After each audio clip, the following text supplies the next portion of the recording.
नमस्कार श्रोत्यांनो, मी डॉक्टर प्रतिभा जाधव.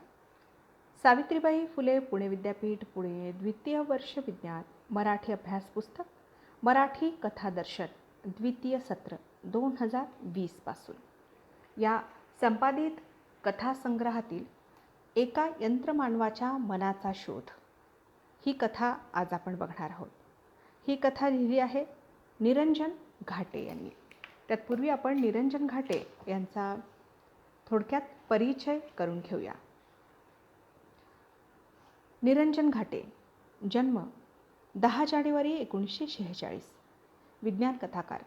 त्यांनी 11 सप्टेंबर अग्निबाणांचा इतिहास, अंटार्क्टिका, अणूच्या वेगळ्या वाटा, विज्ञान चित्रपटसृष्टी, अवकाश मोहिमा आणि अपघात, अवकाशाचे आव्हान, अवकाशातील पाहुणे, उल्का आणि धूमकेतू, अवतीभवती अशी ही औषधं, असे घडले सहस्त्रक, असे शास्त्रज्ञ अशा गमती, असे शास्त्रज्ञ असे संशोधन, आई असंच का, बाबा तसंच का, आकाशगंगा, आक्रमण, आदिवासींचे अनोखे विश्व, आधुनिक युद्धकौशल्य, आधुनिक युद्धसाधनं, ऑपरेशन नर्व गॅस, आपल्या पूर्वजांचे तंत्रज्ञान, आपल्या पूर्वजांचे विज्ञान, आभाळातून पडलेला माणूस, आरोग्य, आरोग्यगाथा, आल्फ्रेड रसेल वॅलेस यांचे चरित्र, आश्चर्यकारक प्राणीसृष्टी, इलेक्ट्रॉनिक्स, उत्क्रांतीची नवलकथा आदी त्यांची साहित्य निर्मिती आहे.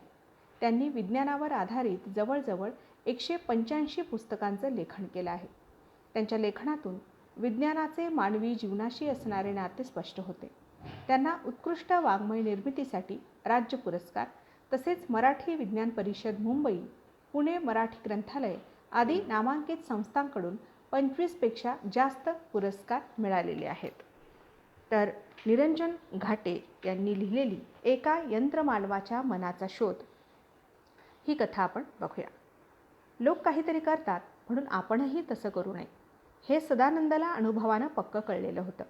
तरीही प्रत्येक वेळी ही वेळ शेवटचीच. यापुढे आपण लोक काय करतात याचा विचार न करता स्वतंत्रपणे निर्णय घ्यायचा असा तो निश्चय करीत असे. दरवेळी हा निश्चय विसरून तो पुढचा निर्णय घ्यायचा आणि मग पस्तवायचा. त्याच्या संपूर्ण आयुष्याची वाटचाल ही अशीच झाली होती. बरं, एखादी गोष्ट त्याच्या मनात भरली की तो आधी स्वतंत्रपणे ही गोष्ट सगळेच लोक करतात तरी त्याचे फायदे तोटे जाणून घेतल्याशिवाय आपण करायची नाही हा निश्चय करायचा. इथपर्यंत ठीक होतं. मग तो त्याचा हा निश्चय भेटेल त्याला सांगायचा. तो बरोबर आहे की नाही याची खात्री करून घ्यायची. त्याला घाई व्हायची. मग त्याचा मानसिक गोंधळ उडायचा. अखेरीस हो ना करता करता तो ती गोष्ट करायचा. मग आपलं काय चुकलं याचा विचार करीत बसायचा. यंत्रमानवाची खरेदी याला अपवाद नव्हती. त्यांच्या वसाहतीत पहिला यंत्रमानव वाजत गाजत आला होता. सदानंदच्या पत्नीनं त्याही आधीपासून यंत्रमानव आणायचा ना ह्या विषयावर चर्चा सुरू केलेली होती. त्यावेळी सदानंद हो म्हणाला असता तर पुढची बरीच गंमत टळली असती. पत्नीनं अमुक एक गोष्ट आणूया का असं विचारलं तर त्या प्रश्नावर चर्चा करायची नसते. तर पत्नीनं ताबडतोब ती वस्तू आणा असा दिलेला हुकूम असतो हे इतकी वर्ष संसार करूनही सदानंदला कळलेलं नव्हतं.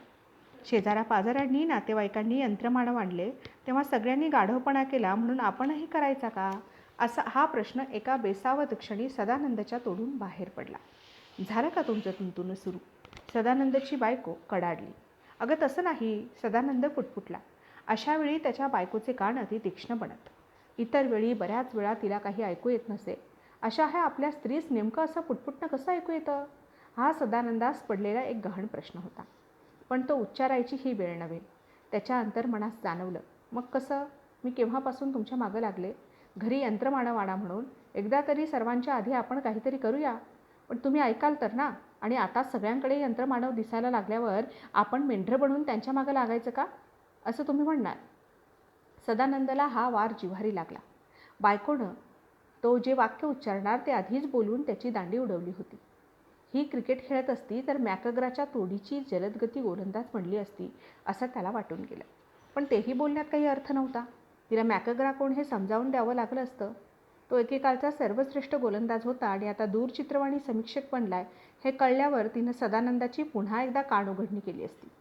तिच्या मनात जी वाईट गोष्टींची आणि नशिबाचे भोग बनलेल्या गोष्टींची यादी होती त्यात सदानंद सर्वोच्च स्थानी होता. क्रिकेट आणि क्रिकेट संबंधी गोष्टी, बातम्या आणि इतर जे जे क्रिकेटशी संबंधित असू शकतं ते सदानंद खालोखाल त्या यादीत ज्येष्ठता क्रमांकावर होतं. जळलं तुमचं क्रिकेट हा तिचा परवलीचा वाक्प्रचार होता. अलीबाबानं ज्या चोरांचा खजिना लंपास केला होता त्या चोरांची ही सरदार असती तर त्यांच्या गुहेचं दार उघडण्यासाठी जळलं तुमचं क्रिकेट हेच वाक्य वापरलं असतं. ते जाऊ देत, पण ह्या प्रसंगाबरोबरच सदानंदला आज ना उद्या यंत्रमानव आणावाच लागणार हे नक्की झालं होतं. पारंपरिक रीत म्हणून त्यानं काही काळ विरोध केला. 2 दिवस त्याच्यासमोर ताट आदळून गिळा एकदाचं हे घडून गेलं आणि त्यानं दूरध्वनीवरून यंत्रमानव पाठवून द्या अशी मागणी नोंदवली. त्या उशिरा मागणी नोंदवण्याचा एक फायदा निश्चित स्वरूपात झाला, तो म्हणजे त्या काळातला अद्ययावत यंत्रमानव सदानंदला मिळाला. सदानंदशी तो बऱ्याच विषयांवर अर्थपूर्ण गप्पा मारू शकत होता. शहर बाजारातले चढउतार त्याला कळत होते. वेगवेगळ्या खेळातील बारीक सारीक माहिती त्याला होती. त्यामुळे प्रसिद्ध माध्यमांनी कसलीही स्पर्धा लावली तर त्यात सदानंद आता भाग घेऊ लागला होता. एक दिवस सदानंदला त्यानं बुद्धिबळाचे बरेच डाव समजावून दिले आणि मग त्या यंत्रमानवानं सदानंदला एक शंका विचारली. तो म्हणाला, मालक, हे बहुतेक सगळे डाव सर्व मोठमोठ्या खेळाडूंना ठाऊक असतात. मग तरीही ते खेळाडू एकमेकांना हरवू कसे शकतात? खरं तर सदानंदनं ह्या प्रश्नाचं उत्तर द्यायचं काही कारण नव्हतं. हा यंत्रमानव असे अनेक प्रश्न विचारायचा. त्याच्या यांत्रिक मेंदूत तसा कार्यक्रम भरवलेला होता. त्याने संपर्कातल्या माणसांना प्रश्न विचारायचे, त्यानुसार स्वतः सुधारणा घडवून आणायची, असं ह्या कार्यक्रमाचं स्वरूप होतं. त्यामुळे तो असे प्रश्न सदानंदला विचारत असे, तसेच तो सदानंदच्या पत्नीलाही विचारत असे. मग तिने दिलेल्या उत्तरांची कोंडी त्याला जेव्हा सुटत नसत त्यावेळी तो परत सदानंदला त्या शंका विचारायचा. सदानंदला याचा एक फायदा निश्चित झाला होता. तो लवकर उठून आवरून सरळ कचेरीत धाव घ्यायचा. त्याचा नोकरवर्गही आता वेळेवर यायचा आणि ऑफिसमध्ये आलोच आहोत तर काम करायला काय हरकत आहे या विचाराने चक्क कामाला लागायचा. तोपर्यंत सदानंदची वृत्तपत्र वाचून झालेली असत. त्यामुळे तोही आता त्याच्या व्यवसायात बारकाईने लक्ष घालू लागला होता. इतकी वर्ष त्याचा धंदा चालला होता याचं कारण एकतर तो वडिलोपार्जित होता, दुसरं म्हणजे त्याला फारशी स्पर्धा नव्हती. आता जात्यावर बसल्यानं ओवी सुचावी त्याप्रमाणे हळूहळू आपल्या धंद्यात सुधारणेला वाव आहे हे पटून सदानंद सुधारणा करू लागला होता. त्यामुळं धंदा वाढीस लागलाच. पण सदानंदलाही अधूनमधून मिळणारी सुट्टी आनंदात उपभोगावी असं वाटू लागलं होतं. म्हणून तर तो आता बुद्धिबळ काढून बसला होता. मात्र असं करताना त्याला यंत्रमानवाच्या उलट तपासणीस सामोरं जावं लागेल याची सुतराम शक्यता वाटलेली नव्हती किंवा त्या उलट तपासणीच्या आगामी परिणामांची कल्पनाही आलेली नव्हती. त्यामुळे फटकन सदानंद म्हणाला, केवळ ज्ञानाचाच प्रत्येकाला फायदा होतो असं नाही, तर कुठल्याही स्पर्धेत, खेळात मनोबल महत्त्वाचं ठरतं. मनाचा कणखरपणा, मनाची एकाग्रता ह्या गोष्टी बुद्धी आणि शारीरिक बळांवर मात करू शकतात. जेव्हा 2 तुल्यबळ प्रतिस्पर्धी एकमेकांसमोर उभे राहतात तेव्हा मन फार महत्त्वाची भूमिका बजावतं. सदानंदाच्या दृष्टीनं तो विषय संपला. नेहमीप्रमाणे त्यानं बुद्धिबळाचा डाव सुरू केला. तो जिंकला. उठून त्याच्या उद्योगास लागला. त्यानं त्याच्या मनातून मन हा विषय झटकून टाकला होता. तरी स्वयंसुधारणेचा कार्यक्रम मेंदूत बसवलेल्या त्या यंत्रमानवाच्या डोक्यातून तो विषय गेला नव्हता. याचा अनुभव सदानंदला दुसऱ्या दिवशी आला. त्यानं कपडे चढवले. सुट्टी असल्यानं मित्रांकडे जावं, गप्पा माराव्या, चहा प्यावा, जुन्या अड्ड्यावर जावं असं त्याचे मनोरथ होते. माणूस योजतो एक आणि घडतं दुसरंच. ह्याचा त्याला वेळोवेळी प्रत्यय येऊनही त्याला सुट्टीच्या दिवशी अशा योजना आखायला बरं वाटत असे. त्याच्या योजना ठरल्याप्रमाणे पार पडत नसत. ह्याचं कारण ऐनवेळी दुसराच एखादा मित्र टपकायचा. मग ते दोघं तिसरीकडेच जायचे. पण एकंदरीत सुट्टी बरी जात असे. शेवटी काय, चाकोरीतून बाहेर पडणं महत्त्वाचं असे. हा एखाद्या मित्राकडे गेला काय किंवा दुसराच एखादा मित्र याच्याकडे आला काय त्याचा उद्देश साध्य होण्याशी मतलब होता. पण आज तसं घडणार नव्हतं.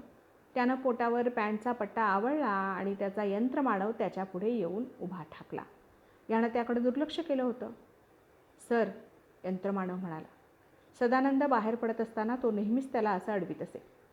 सदानंद कुठे चाललाय, तिथे साधारण किती वेळ असेल, परतण्याची अंदाजे वेळ, कुणी दूरध्वनीवर संपर्क साधला तर काय सांगायचं, अशा बारीक सारीक गोष्टी त्याला समजावून सांगाव्या लागत. तशी बाईसाहेबांची आज्ञा होती. ती अर्थात सदानंद मोडणं अशक्यच होतं. यंत्रमानवानंच कदाचित एक वेळ ती मोडली असती तर, पण ते त्याच्या कार्यक्रमात भरवलेलं नव्हतं. त्याच्या मेंदूच्या कार्यावलीतील पहिली आज्ञा न मोडता त्याला त्याचे मानवी मालक जी आज्ञा सुनावतील ती त्यानं ऐकणं भागच होतं. नाहीतर त्याच्या संगणकी मेंदूतली मंडलं जळून गेली असती. ती न मोडता येणारी पहिली आज्ञा म्हणजे तो यंत्रमानव कुठल्याही परिस्थितीत कुठल्याही मानवाला इजा होईल असं कुठलंही कृत्य करणार नव्हतं. बाईसाहेबांनी दिलेल्या आज्ञेमुळं त्याच्या सरांना अपाय होण्याची कुठलीही शक्यता नव्हती. त्यामुळंच तो बाईसाहेबांची आज्ञा विना तक्रार पाळत होता. यात सुरुवातीसच काही घोटाळे झाले होते. नाही असं नाही, पण हळूहळू या स्वयंसुधार यंत्रमानवास व्यवहार कळू लागला होता. रमेशला सांग मी गावाला गेलोय, हा निरोप रमेशलाच फक्त द्यायचा. त्याचबरोबर सुरेशला म्हणावं तो 11 वाजता वैशालीत ये. हा निरोपही रमेशला सांगायचा नाही, हे त्याच्या लक्षात यायला लागलं. त्याचबरोबर यंत्रमानवाकडे निरोप ठेवायचं कसब सदानंदनेही आत्मसात केलं होतं. आता त्याची निरोप ठेवायची पद्धत त्यामुळे बदलली होती. कुणाचा फोन आला की मी बाहेर गेलोय असं सांग. त्याचा दूरध्वनी किंवा भ्रमणध्वनी क्रमांक विचार आणि मग तो मला कळव, असं मोघमपणे सदानंद यंत्रमानवास सांगत. त्याचबरोबर त्याचा भ्रमणध्वनी क्रमांक कुणाला सांगायचा नाही यावर त्याचा कटाक्ष होता. सुट्टीच्या दिवशी जवळ बाळगण्याचा त्याचा भ्रमणध्वनी वेगळाच होता. आता जेव्हा यंत्रमानव पुढ्यात उभा राहिला तेव्हा त्यानं पत्नीला द्यायचा निरोप वेगळा सांगितला आणि बाहेरच्यांना द्यायचा निरोप वेगळा असा सांगितला. तरी यंत्रमानव वाटेतून हलेना. सर, तो म्हणाला, माझ्यासाठी थोडा वेळ काढू शकाल का? हे ऐकून सदानंद चमकला. हे वाक्य त्याच्या हाताखालची मंडळी त्याला त्रास द्यायला घरी आली की म्हणायची. ह्या पोपटानं ते वाक्य तिथून उचललेलं असणार हे सदानंदाच्या लक्षात आलं. बोल, काय सांगायचे तुला? माझा फार वेळ घेऊ नकोस, आज रविवार आहे. सर, मन यासंबंधी मला माहिती हवी आहे. हे ऐकून सदानंद दचकला. आपण काहीतरी चुकीचं ऐकलंय असं त्याला प्रथम वाटलं. मग त्यानं त्या यंत्रमानवाकडे बघितलं. त्याच्या चेहऱ्यावर काहीच भाव नव्हते आणि ते असण्याचीही शक्यता नव्हती. तशी सोय असलेले यंत्रमानव बनायला अजून खूप अवकाश होता. सध्याच्या काळातल्या सर्व यंत्रमानवांचे चेहरे एकसारखेच मख्ख असत. मनासंबंधी तुला माहिती हवी असं तू म्हणालास. ह्या प्रश्नाला खरं तर उत्तराची अपेक्षा नव्हती, तरी तो यंत्रमानव हो म्हणाला. मला सांग, हा विचार तुला कसा सुचला? मनाची माहिती मिळवावी असं तुला का वाटतं? हे ऐक आणि मी तुला त्याबद्दल माहिती देऊ शकेन असं तू कशावरून ठरवलंस? सदानंदनं त्याच्या यंत्रमानवाला विचारलं. बूट पायावर चढवायला म्हणून तो शेजारीच असलेल्या आणि त्याच कारणासाठी दाराजवळ ठेवलेल्या खुर्चीवर बसत म्हणाला. त्यानं मोजे हातात घेऊन त्याचं निरीक्षण केलं आणि त्यातल्या एका मोजात एक पाऊल खुपसलं. सर, काल आपण बुद्धिबळाचा डाव मांडला होता. तेव्हा मी तुम्हाला विचारलं की 2 खेळाडू जर तुल्यबळ असतील तर त्यांच्यातील एक कसा काय जिंकू शकतो. तेव्हा तुम्ही मला मनोनिग्रह, एकाग्रता याबद्दल माहिती दिलीत. सदानंदनं त्याला हातानंच थोपवलं. बुटात पाय सरकवत तो म्हणाला, मी मनोनिग्रह हा शब्द वापरलेला नव्हता. त्याला ते सर्व संभाषण आठवलं होतं. तुमचं म्हणणं बरोबर आहे मालक, पण काल डाव संपल्यानंतर तुम्ही बाईंबरोबर बाहेर पडलात आणि मी मन या विषयावरची माहिती मिळवली. तेव्हा मला मनोनिग्रह हा शब्द माहीत झाला. मग मी तुम्ही काय काय वाचता ते बघितलं. स्नान केल्यावर तुम्ही ध्यान धरता, मनाचे श्लोक देखील म्हणता. हे सर्व तुम्ही मनाचे सामर्थ्य वाढवण्यासाठी करता असं तुमचे मित्र म्हणताना मी ऐकलंय. गीतेतले श्लोक तुम्ही म्हणता. त्यात मनषष्ठानी इंद्रियानी असं म्हणता. म्हणजे मानवाला 6 इंद्रिय असतात असा त्याचा अर्थ आहे. सदानंदचे बूट घालून झाले. तो खुर्चीतून उठता उठता घड्याळ बघत म्हणाला, बरं आहे, अच्छा, मला जायलाच हवं. तुला थोडा वेळ दिला होता तो संपला. त्याच्या मालकाची ही पद्धत त्या मानवास ठाऊक होती. सर, मला एकदा व्यवस्थित मन समजावून द्या. ते तर समजलं नाही तर त्याचा माझ्या कामावर परिणाम होईल. हे वाक्य ऐकून सदानंद दचकला. त्यानं संध्याकाळी यंत्रमानवासाठी वेळ निश्चित केली आणि स्वतःची त्या यंत्रमानवाच्या ताब्यातून सुटका करून घेतली. गाडी सुरू करेपर्यंत तो यंत्रमानव आणि मन या दोन्ही गोष्टी विसरून गेला. मनषष्ठानी इंद्रियानी प्रकृतीस्थानी कर्षच. त्यानं लावलेल्या ध्वनिफितीचा आवाज गाडीत घुमताच तो दचकला. त्यानं घाईघाईनं बटन दाबलं. ध्वनिफीत बाहेर पडली, काढली आणि दुसरी ध्वनिफीत आत खुपसली. तेव्हा तू नाहशील, दर्पणात पाहशील, माझे अस्तित्व तुझ्या आसपास दरवळेल. सुरेश भटांच्या आवाजात आवाज मिसळून तो गुणगुणू लागला. सदानंद घरी परतला तेव्हा प्रसन्न मनस्थितीत होता. 2 मित्र भेटले होते, चांगल्या गप्पा जमल्या होत्या. अंधार पडू लागल्यावर चर्चेचं वंगण म्हणून स्कॉच होती. त्यामुळे तो घरी आला तेव्हा जेवून झोपावं या विचारात होता. त्याला यंत्रमानवाला दिलेल्या वेळेचा विसर पडलेला होता. त्याला जरी विसर पडला असला तरी यंत्रमानव हा यंत्रमानव असल्यामुळं त्याला त्या वचनाचा विसर पडला नव्हता. पण तो माणूस नसल्यामुळे मालकाची मनस्थिती बघून आपण वागायचं असतं, मालकाला खिंडीत गाठून आपलंच नुकसान करून घ्यायचं नसतं, या बाबींची त्याला जाणीव असणं शक्य नव्हतं. दार उघडून त्यानं मालकाला घरात घेतलं. मालकाने बूट काढताना दिलेल्या आवडीनुसार जेवणाची तयारी केली. टेबलावर खाद्यपदार्थ मांडले. मालक खुर्चीवर बसताच तो म्हणाला, सर, आपण मन याविषयी माझ्या शंकांचं उत्तर देणार होता ना? सदानंदाचा घास घशातच अडकला. प्रथम ग्रासे मक्षिका पातहा म्हणजे काय ते त्याला असं समजलं होतं. पण तो यशस्वी उद्योजक होता. अडचणीतून मार्ग काढायची त्याला सवय होती. त्यानं धंद्यात अनेक वेळा जी युक्ती अशा अडचणीच्या प्रसंगी वापरली होती तीच आत्ताही वापरायचं ठरवलं. तो म्हणाला, मी दिवसभर तुझ्या प्रश्नांची उत्तरं शोधतच हिंडत होतो, पण मी तुला काही सांगायच्या आधी तुला मनाबद्दल काय माहिती आहे ते सांग, म्हणजे ती वगळून उरलेली माहिती मी तुला देईन. आणि हे बघ, मन चिंती ते वैरीण चिंती अशा म्हणी आणि रामदासांचे श्लोक आणि अचपळ मन हे मला ऐकवायची गरज नाही. हे सांगून त्यानं जेवायला सुरुवात केली. यंत्रमानव बोलत होता. नेहमी जेवताना बातम्या ऐकायचा दिनक्रम मात्र आज सदानंदला पार पाडता आला नाही. कारण त्याला बातम्या ऐकवणारा यंत्रमानव मनःपुराण बोलत होता. माणसानं फार पूर्वीपासून मनासंबंधी विचार केला आहे. मनोवेग हा सर्वात मोठा वेग मानला आहे. आपण रामदासांच्या रचनातील मनाचे श्लोक आणि अचपळ मन ऐकवू नकोस म्हणालात, पण तो मारुती मनोवेगाने उडायचा, आला गेला मनोगती असं म्हणत, तेव्हा सर्वाधिक वेग म्हणजे मनाचा वेग असं आपले म्हणजे माणसांचे पूर्वज मानत असत. भारतीय तत्त्वज्ञान गीतेनुसार मनाचं 6वं इंद्रिय मांडते.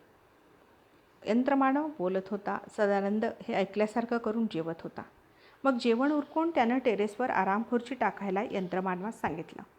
रात्रीचा छोटा पेग यंत्रमानवानं आणल्यावर घड्याळ बघितलं.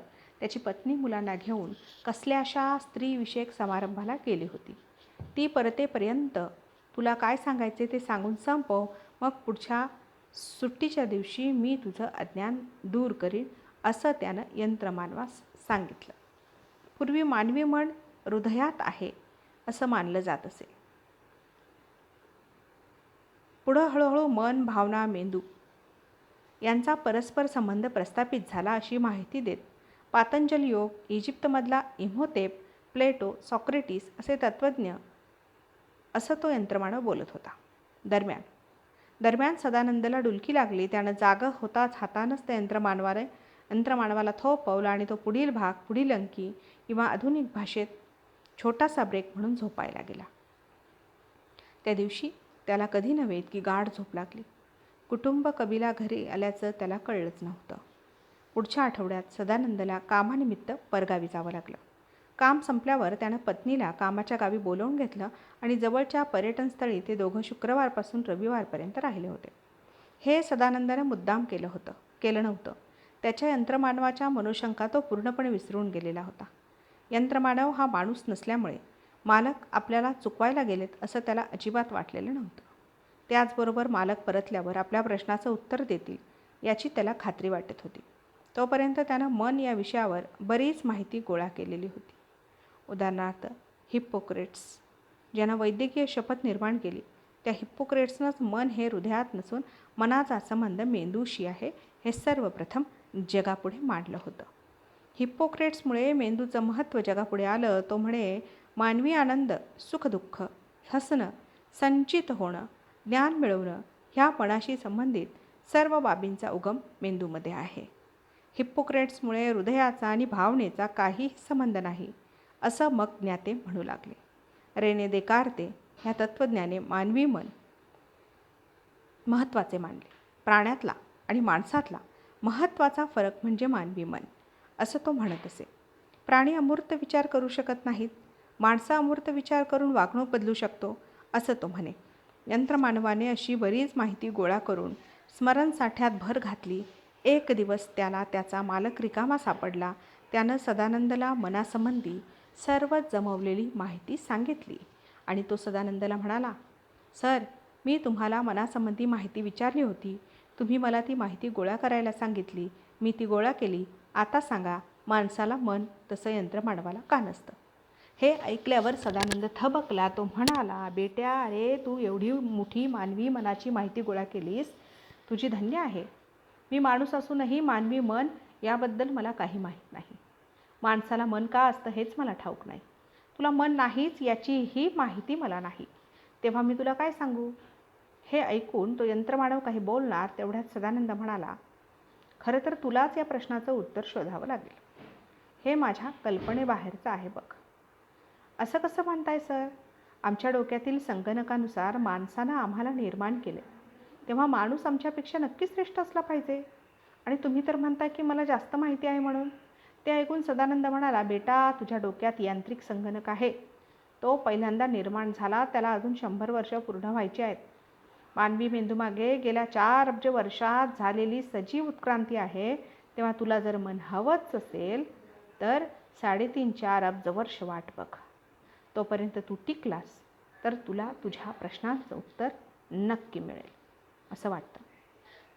आम्हाला मात्र ते मिळालेलं नाही, हे लक्षात ठेव. दुसरं म्हणजे या उत्क्रांतीनं मानवाला नको ते विसरायला आणि हवं तेच स्मरणात ठेवायला शिकवलं. जोपर्यंत तुम्ही हे शिकत नाही तोपर्यंत तुम्ही कितीही माणसांसारखं दिसलात तरी ते वरवरचं साम्य असेल. आता मला पुन्हा याबाबतीत त्रास देऊ नको, जा तुझी कामं कर. हे ऐकून तो यंत्रमानव गेला नाही. तिथून हलण्यापूर्वी तो सदानंदला म्हणाला, सर, माझ्या एका शंकेचं उत्तर द्याल का? सदानंदने वैतागून त्याच्याकडे बघितलं. मागच्या अनुभवानं शहाणा झालेला सदानंद म्हणाला, तू प्रश्न विचार, पण उत्तराची अपेक्षा ठेवू नकोस. यंत्रमानवानं विचारलं, कुठली गोष्ट विसरायची आणि कुठली गोष्ट स्मरणात साठवायची हे तुम्ही कसं ठरवता? यावर सदानंदने कपाळावर का हात मारून घ्यावा हे मात्र त्या यंत्रमानवाला कळलं नव्हतं.